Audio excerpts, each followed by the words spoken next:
Hello students, welcome once again. आज जो हम लोग चैप्टर स्टार्ट करेंगे वो चैप्टर है हमारे पास लीनियर इनइक्वालिटीज़। स्कोरिंग टॉपिक है और बहुत सारी चीज़ें इसमें बताने के लिए नहीं है आप लोगों को। ये सारी चीज़ें जो आप लोग इक्वेशन में हम लोग अप्लाई करते हैं, जितनी चीज़ वर्किंग आपने इक्वेशंस में की है, लीनियर इक्वेशंस में, चाहे वो 1 वेरिएबल की हो चाहे 2 वेरिएबल की हो, ऑलमोस्ट वो सारी प्रॉपर्टीज़ लीनियर इनइक्वालिटीज़ में होल्ड करती हैं। और जो कुछ चेंज होगा उसमें, उसके बारे में हम लोग डिस्कस करेंगे। तो सबसे पहले लीनियर इनइक्वालिटीज़ होती क्या हैं, इसको हम लोग देख लेते हैं। इक्वेशन से आप लोग फेमिलियर हैं कि जब आपके पास कोई मैथमेटिकल एक्सप्रेशन है, ठीक है, या फिर कोई नंबर्स है या फिर कोई अलजेब्रिक एक्सप्रेशन, आप उसको नंबर्स के इक्वेट लेके आ रहे हैं, तो हम एक सिंबल यूज़ करते हैं। ये सिंबल आपका है इक्वल टू का। तो जैसे ये सिंबल आपको नज़र आया, तो जो भी रिलेशन आपका बनना चाहे वो नंबर्स के बीच में रिलेशन बनना है, 8 इक्वल्स टू 8 है, x इक्वल्स टू वाई है, x इक्वल्स टू 3 है, उनको हम लोग बोलते हैं इक्वेशंस बोलते हैं। इनसे आप फेमिलियर हैं, ये पहले आप लोग पढ़ चुके हैं। अब जो आज का टॉपिक हमारे पास है लीनियर इनइक्वालिटीज़, वहाँ पे क्या होगा, देखिए ये सिंबल हम लोग यूज़ नहीं करेंगे, इक्वल का सिंबल हम लोग यूज़ नहीं करेंगे। और इसके जगह पर अगर हम ये सिंबल यूज़ कर रहे हैं, ये सिंबल ग्रेटर देन का है, इक्वल का सिंबल है, ग्रेटर देन इक्वल टू है, लेस देन इक्वल टू का सिंबल अगर आपने यूज़ किया हुआ है,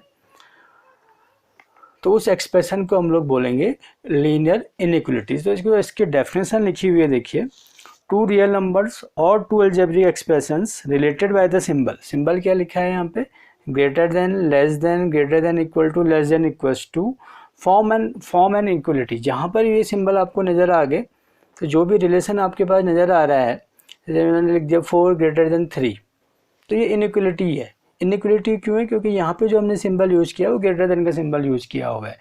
अगर मैं ऐसा लिख दूँ x greater than equal to Y, तो ये भी एक इनइक्वलिटी है।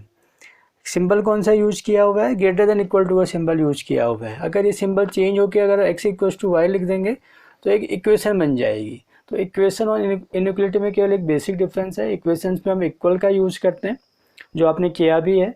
इनइक्वालिटी में अब हम इन सिंबल्स का यूज़ करने जा रहे हैं, greater than, less than, greater than equal to, less than equal to. तो सिंपल सी इसकी डेफिनेशन है, टू रियल नंबर्स और two algebraic expressions related by the symbol less than, greater than equal to, less than equals to, form an inequality. अब इसमें हमारे पास inequality के भी कुछ टाइप्स हैं। न्यूमेरिकल इनइक्वालिटी जो नंबर्स में हम लोग अप्लाई करते हैं, जैसे मैंने अभी एग्जांपल लिखा था 4 ग्रेटर देन 3, तो यहाँ पे हम नंबर्स यूज कर रहे हैं, न्यूमेरिकल इनइक्वालिटीज। और जहाँ पे आप कोई अलजेब्रिक एक्सप्रेशन लेंगे, या फिर अल्फ़ाबेट समझिए, उसको वेरिएबल समझिए, variable x y z, x greater then 3 है, x लेस देन -4 है, -5 है।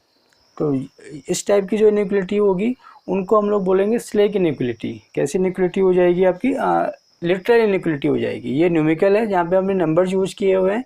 जहाँ पे आप वेरिएबल यूज़ कर रहे हैं, अल्फ़ाबेट यूज़ कर रहे हैं, उन इनइक्वालिटी को हम लोग बोलेंगे लिटरल इनइक्वालिटी। थोड़ा और आगे हम लोग बढ़ते हैं। सिंबल्स मैंने अभी आपको बताया, देखिए, greater than, less than, greater than equal to, less than equals to, ये सिंबल हमारे पास है। अगर कोई मैथमेटिकल एक्सप्रेशन में ये सिंबल आपको दिख रहे हैं, ठीक है, तो वो कैसे आपके पास इनइक्वालिटी हो जाएगी, उस इनइक्वालिटी को हम लोग बोलते हैं strict inequality. Strict inequality, inequality. और अगर ये सिंबल आपके पास है, तो उसको हम लोग बोलते हैं स्लेक इनइक्वालिटी।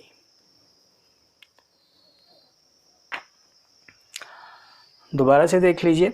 पहले आपको मैंने बताया न्यूमेरिकल इनइक्वालिटी, जहाँ पे केवल हम नंबर्स के लिए आपने कोई मैथमेटिकल एक्सप्रेशन बनाया है, तो वो न्यूमेरिकल आपके पास इनइक्वालिटी आएगी। वेरिएबल यूज जो आप यूज कर रहे हैं, अल्फ़ाबेट यूज़ कर रहे हैं, तो उनको हम लोग बोलेंगे लिटरल इनइक्वालिटी बोलेंगे। सिंबल अगर आपके पास ग्रेटर देन, लेस देन है, इक्वल का साइन नहीं आ रहा है, तो स्ट्रिक्ट इनइक्वालिटी है।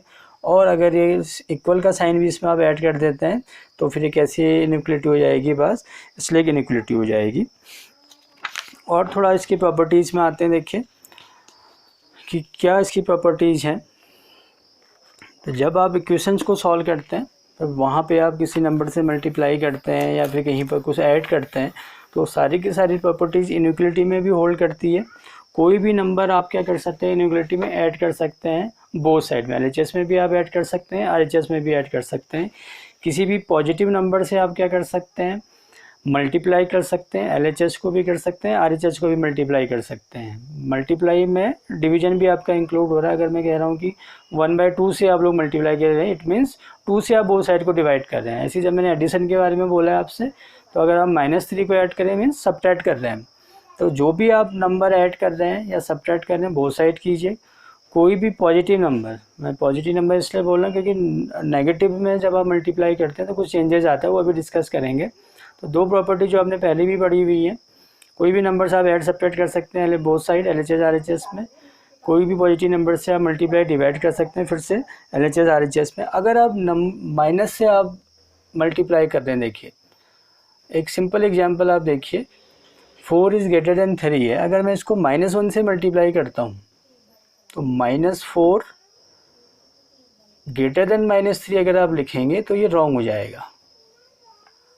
क्यों रॉन्ग हो जाएगा? -3 इज़ ग्रेटर देन -4। तो जब भी आप माइनस से मल्टीप्लाई करते हैं तो ये ध्यान रखिएगा कि जो इनइक्वलिटी है वो चेंज हो जाएगी। अगर ग्रेटर देन है तो लेस देन में होगा, और लेस देन है तो ग्रेटर देन में होगा। रिवर्स यहाँ पे इनइक्वलिटी हो जाएगी। ये सिंबल क्या होगा, आपका चेंज हो जाएगा। ग्रेटर देन की जगह लेस देन की जगह क्या हो जाएगा, ग्रेटर देन हो जाएगा। ये इंपॉर्टेंट है, तो इसको आपने ध्यान में रखना है।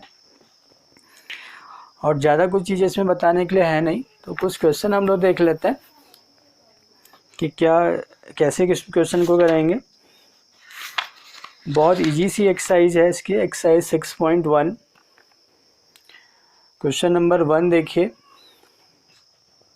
Solve 24x less than 100। और जो ये सॉल्यूशन कह रहा है x is a natural number, x belongs to क्या है, नेचुरल नंबर है। सबसे पहले आप x की वैल्यू निकालेंगे, 24 से डिवाइड करेंगे, 4 4 या 96, 24 4 या 96, ये आ गया। 4 से ग्रेटर है, तो कह रहा है कि x की वैल्यू इससे लेस होनी चाहिए। तो जब आप इसका सॉल्यूशन लिखने जाएंगे तो x से बिलोंग्स टू क्या हो जाएगा,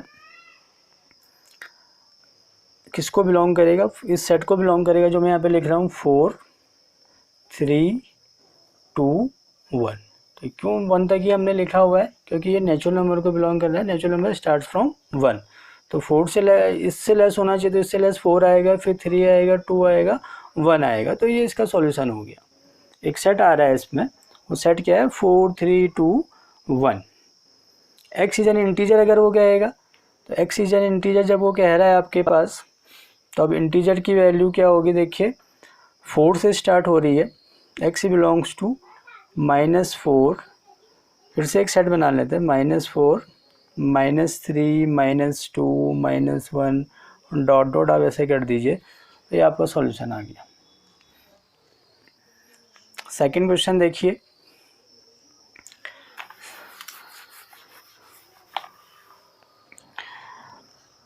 -12x greater than 30, x is a natural number इसने लिखा हुआ है, x। अब हम -12 से क्या कर रहे हैं, बोथ साइड डिवाइड करें, तो डिवाइड करने में भी इसकी इनइक्वलिटी चेंज होएगी। x लेस देन 30 अपॉन -12, तो ये आएगा x less than -2 6 upon 12 1/2। x की वैल्यू इससे लेस होनी चाहिए, और आपको मालूम ही है कि जो नेचुरल नंबर्स होते हैं पॉजिटिव होते हैं सारे के सारे, तो x बिलोंग्स टू क्या होगा यहाँ पे 5। तो कोई भी आपको सॉल्यूशन में नहीं आएगा, नो सॉल्यूशन भी आप लोग यहाँ पे लिख सकते हैं। x इज एन इंटीजर आप लोग लिख रहे हैं, इंटीजर आप लोग लिख रहे हैं, तो लेस देन -2 इसने बोला हुआ है, तो एक सेट बनेगा फिर से -3 -4 -5 अप टू -इन्फिनिटी। तो ये आपका आंसर आ गया। तो ऐसे ही इसमें क्वेश्चन है, इक्वल की जगह केवल इनइक्वलिटी यहाँ पे आ रही है। और एक चीज़ आपने ध्यान रखी, माइनस का आपने ध्यान रखना है। माइनस से आप जब मल्टीप्लाई डिवाइड कर रहे हैं तो वो चेंज होगा, इनइक्वलिटी रिवर्स में हो जाएगी। तो आप लोग ये क्वेश्चन कर सकते हैं इसमें। अब इसके हम ग्राफिकली सॉल्यूशन में आते हैं और देखते हैं कि इसको ग्राफिकली हम कैसे सॉल्व करेंगे। Solve the following inequality graphically in 2 dimension plane x plus y less than 5, ये इम्पोर्टेंट है, ये किया है आपने, इससे पहले आपने लाइंस ड्रॉ की हुई है, इनइक्वालिटी आप पहली बार ड्रॉ कर रहे हैं, तो स्टार्ट हम लोग वहीं से करेंगे। x plus y equals to 5 वाली लाइन आपने ड्रॉ करनी है, तो लाइन आप लोग ड्रॉ करेंगे। ये लाइन आपकी ड्रॉ हो गई, लाइन आपने क्या कर ली, ड्रॉ कर ली। यहाँ पे 0,5 आ जाएगा, यहाँ पे आपका 5,0 आ गया। x plus y less than 5 इसने लिखा हुआ है। अब देखिए जब भी आपने लाइन ड्रॉ की है तो जो आपका ये प्लेन है, ठीक है, दो पार्ट में डिवाइड हो रहा है। एक पार्ट है आपका इस लाइन से ऊपर जिसको हम बोलते हैं अपर हाफ प्लेन, एक इस लाइन के नीचे लोअर हाफ प्लेन। तो या तो आपका सॉल्यूशन अपर हाफ प्लेन में आएगा या फिर लोअर हाफ प्लेन में आएगा। एक चीज़ इंपॉर्टेंट है कि जब भी आप ग्राफ ड्रॉ कर रहे हैं तो ग्राफ इसमें क्या आएगा, एक रीजन आएगा, रीजन। अब रीजन कैसे पता चलेगा कि क्या रीजन होगा, इसीलिए हमने इसको पहले बोला कि दो पार्ट में डिवाइड होगा। वो रीजन या तो आपका अपर हाफ प्लेन होगा या फिर लोअर हाफ प्लेन होगा। अगर इस टाइप से आपने लाइन ड्रॉ की हुई है तो राइट हाफ प्लेन होगा या फिर लेफ्ट हाफ प्लेन होगा। तो यही दो चीज़ आपने पता करनी कि कौन से हाफ प्लेन पर वो एग्जिस्ट करेगा, ये सबसे इम्पोर्टेंट पार्ट है और बड़ा इजी भी है, टफ नहीं है। x plus y equals to 5 की लाइन आपने ड्रॉ करी थी अभी, तो ये लाइन आपने ड्रॉ कर ली है। और एक चीज़ और है इसमें कि अगर यहाँ पे इक्वल टू का साइन नहीं दिया है तो जो लाइन आपने ड्रॉ की हुई है इसको आप डॉट डॉट लाइन से ड्रॉ करेंगे। अगर इक्वल का साइन है तभी ये डार्क लाइन ड्रॉ होगी, अदरवाइज डॉट डॉट लाइन यहाँ पे आएगी। इस बात को भी आपने ध्यान में रखना है, यानी कि ये लाइन उस रीजन में इंक्लूड नहीं होगी। इक्वल का साइन आएगा तो लाइन में जितने भी पॉइंट होंगे सारे के सारे उस रीजन में क्या करेंगे, लाई करेंगे। अब हमको रीजन पता करना है तो हम क्या करते हैं कि यहाँ पे 0,0 एक पॉइंट है, इसको हम लोग चेक करेंगे। कब चेक करेंगे उसका भी एक है पॉइंट, यहाँ पे 0 नहीं होना चाहिए। अगर x plus y equals to 0 है तो कोई और पॉइंट आप लोग चेक करेंगे। अगर यहाँ पे 0 के अलावा कोई और वैल्यू है, माइनस में है चाहे पॉजिटिव में है, तो आप 0 को चेक कर सकते हैं। अब आपने क्या करना है, put x equal to 0 y equal to 0, ये हर एक केस में होगा। कब नहीं होगा, जब यहाँ पे 0 होगा, x की वैल्यू 0, y की वैल्यू 0 रख दीजिए, लेस देन 5, तो 0 लेस देन 5। तो अब आपको चेक करना है कि ये जो आपका स्टेटमेंट आ रहा है कि ट्रू है कि फॉल्स है। तो 0 लेस देन 5 ट्रू है, तो इट मीन्स ये जो 0,0 है जिसको हमने चेक किया है वो इस रीजन पर लाई करेगा जिसमें जहाँ पे ये लाइन, जिसके जो रीजन इसका आ रहा है, 0,0 इसको सेटिस्फाई कर रहा है, यानी कि 0,0 इसके रीजन में लाई कर रहा है। तो आपने क्या करना है, उस साइड को ड्रॉ करना है, क्योंकि ओरिजिन तो क्या है, देखिए आपका लोअर हाफ प्लेन में है, तो लोअर हाफ प्लेन को हम लोग सेट करेंगे तब ये ओरिजिन वहाँ पे एग्जिस्ट करेगा, अदरवाइज एग्जिस्ट नहीं करेगा। अगर बाई चांस ये सेटिस्फाई नहीं करता तो फिर हम इसके अपोजिट में करते हैं, तो ऊपर की तरफ हम इसको ड्रॉ करते हैं। फिर से देखिए 0,0 आपको चेक करना है। कब चेक करना है, यहाँ पे जब 0 नहीं है, रखेंगे आप वैल्यू, देखेंगे कि यहाँ पे ट्रू आ रहा है कि फॉल्स आ रहा है। अगर ट्रू आ रहा है तो 0,0 को लेते हुए हम रीजन को सेट करेंगे। सपोज कीजिए कि नहीं आ रहा है तो 0,0 से के अपोजिट में हम लोग ड्रॉ करेंगे, जहाँ पे 0,0 नहीं लाई करेगा। तो ये आपका ग्राफिकली सॉल्यूशन हो गया। एक और से हम लोग इसको समझ लेते हैं।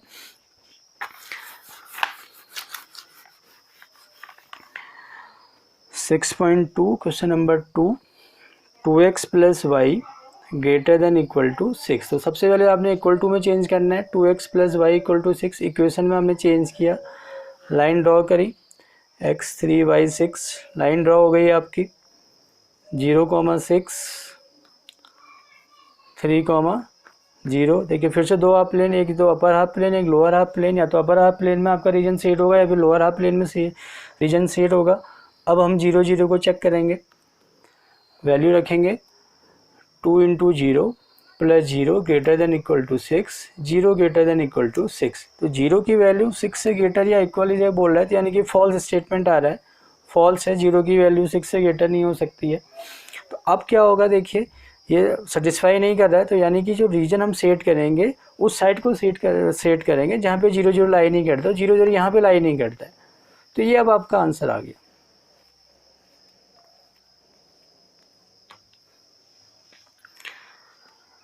एक और हम लोग देख लेते हैं। अब हम दो ग्राफ को हम ड्रॉ करेंगे एक साथ और solve the following system of inequalities graphically. अब अभी तक तो हमारे पास एक ही था, अब हमारे पास दो हैं तो उसको हम लोग ट्राई कर लेते हैं। तो एक ये है 2x + y greater than equal to 6, 3x + 4y less than equals to 12। इसका ग्राफिकली सॉल्यूशन आपने फाइंड करना है। पहले आप इसको ड्रॉ करेंगे, एक ही ग्राफ में आपने ड्रॉ करना है। x/3 y/6 0 0 रखिए, 0 ग्रेटर देन इक्वल टू 6 तो सेटिस्फाई नहीं कर रहा है, इस साइड को रीजन सेट हो जाएगा। अलग अलग पेन से अगर आप करेंगे, एक ग्रीन से करिए एक रेड से करिए, तो आपको जो ओवरलैप रीजन होगा वही आपका आंसर होगा। इसको भी हम ड्रॉ करेंगे, इसी ग्राफ में ड्रॉ करेंगे x/4 y/3, तो ये आपका ग्राफ आ जाएगा। ठीक है, अभी मैं रफ बना रहा हूँ, आप इसको एग्जैक्ट बना सकते हैं। 0 0 रखिए, 0 लेस देन 12 तो ये सेटिस्फाई कर रहा है, तो इसका रीजन नीचे को आएगा। तो अब जो ओवरलैप वाला पार्ट है, देखिए जहाँ पे इसके लिए भी आप इसका रीजन सेट किया था, इसका रीजन सेट किया, तो कहीं पर ये पार्ट ओवरलैप होंगे। अगर सॉल्यूशन आपको मिल रहा है तो ये जिसको मैं सेट कर रहा हूँ ये आपका रिक्वायर्ड सॉल्यूशन है। अलग अलग पेन से आप करेंगे तो वो विजिबल होगा, क्लियर विजिबल हो जाएगा। और अगर आप ब्लैक पेन से भी कर रहे हैं तो जहाँ पे ओवरलैप रीजन हो रहा है वो आपका आंसर होगा रिक्वायर्ड सॉल्यूशन। तो ज़्यादा टफ चीज़ नहीं है। तो आज के वीडियो में हम लोग इतना ही देखते हैं, बाकी फिर हम लोग इस वीडियो में डिस्कस करेंगे। Thank you.